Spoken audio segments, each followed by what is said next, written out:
You have been here before, standing at the edge of something new, telling yourself this time is different. This time you mean it. This time you actually start. But something about starting over feels heavier than it should. You cannot explain it. It is not laziness. It is not a lack of motivation. There is something else happening inside your brain, something nobody ever talks about, and until you understand it, starting over will always feel like punishment instead of freedom. Here is the truth most people never discover. Starting over is not the problem. The story you tell yourself about starting over is. Every time you begin again, your brain does not experience it as a fresh start. It experiences it as evidence. Evidence that you failed. Evidence that you are behind. Evidence that maybe, just maybe, you are not the kind of person who finishes things. Psychologists call this narrative identity. The term was developed and popularized by researcher Dan McAdams at Northwestern University, who spent decades studying how human beings construct a sense of self through the stories they tell about their own lives. His research found something striking. People do not just experience events, they absorb them into a personal myth, a running story that explains who they are.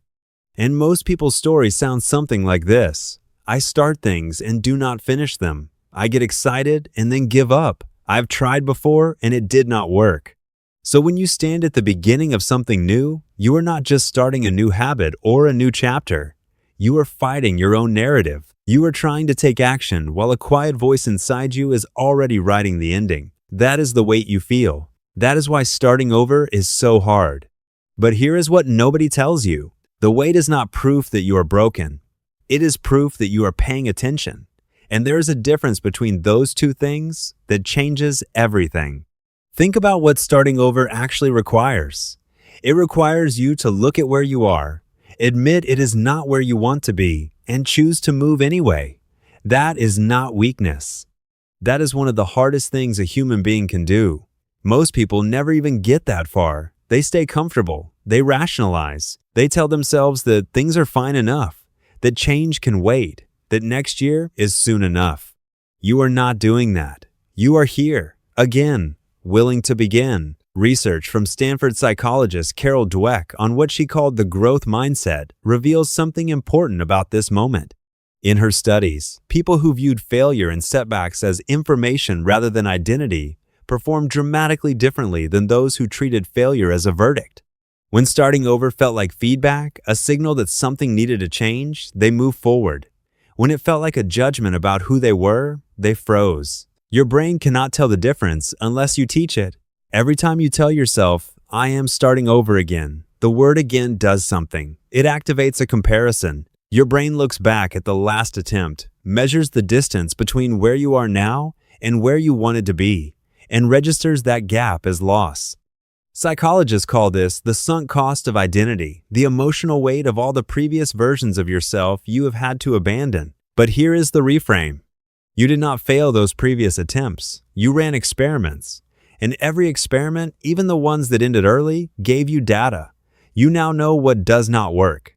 You now know what conditions are not enough. You now know something about yourself that you could not have known without trying. That is not failure. That is the price of knowledge.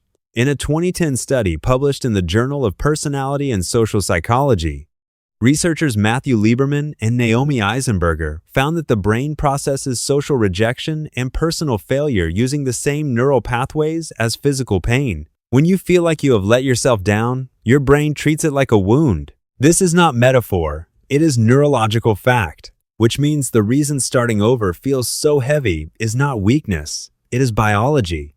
Your brain is genuinely responding to the perception of loss the same way it would respond to being hurt, and nobody taught you that. Nobody told you that the resistance you feel at the beginning is not a character flaw, it is a pain response. So what do you do with that? You stop trying to override it, and you start working with it. The people who start over successfully are not the ones who feel no fear. They are not the ones who feel no shame about being back at the beginning. They feel all of it. But they have learned to separate feeling from meaning. The feeling says this is painful. The meaning they attach says this is temporary information, not permanent identity.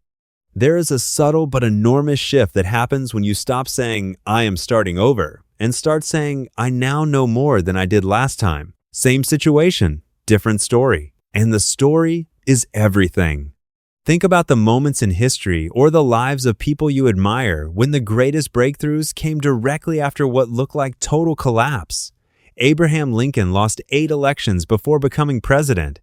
J.K. Rowling finished her first Harry Potter manuscript after years of single motherhood, depression, and rejection. 12 publishers turned it down before one said yes. James Dyson built 5,126 failed prototypes before his vacuum cleaner worked. None of them were starting over. All of them were continuing. That is the distinction that matters. When you frame this moment as starting over, you are implying there was a version of yourself who was supposed to have arrived already and did not. But when you frame it as continuing, you acknowledge something truer. The journey was never supposed to be a straight line. Every detour was part of the path. Every setback was the path. You are not behind. You are exactly where the work requires you to be. Now here's the part that is uncomfortable. Some of you are using the pain of starting over as a reason to delay starting again. The wait feels like a sign that now is not the right time, that you need to be more prepared, more certain, more ready. But that preparation is the trap. Readiness does not precede action. Readiness follows it. You do not feel ready and then begin. You begin, and the act of beginning makes you feel ready. This is backed by decades of research on what psychologist Albert Bandura called self-efficacy, the belief in your own capacity to perform. Bandura's work demonstrated repeatedly that self-efficacy is not built through planning or visualization alone. It is built through what he called mastery experiences, small, real acts of doing. Every time you take a step, no matter how small, your brain updates its model of what you are capable of. The belief follows the action. It does not arrive before it. So the moment you are waiting, for the moment when you finally feel ready to begin again, will never come on its own. You have to create it. By starting, by doing one small thing today, not because you feel certain, but because the act of doing it will build the certainty you are waiting for. That is how it has always worked for every person who has ever rebuilt anything worth rebuilding. There is one last thing.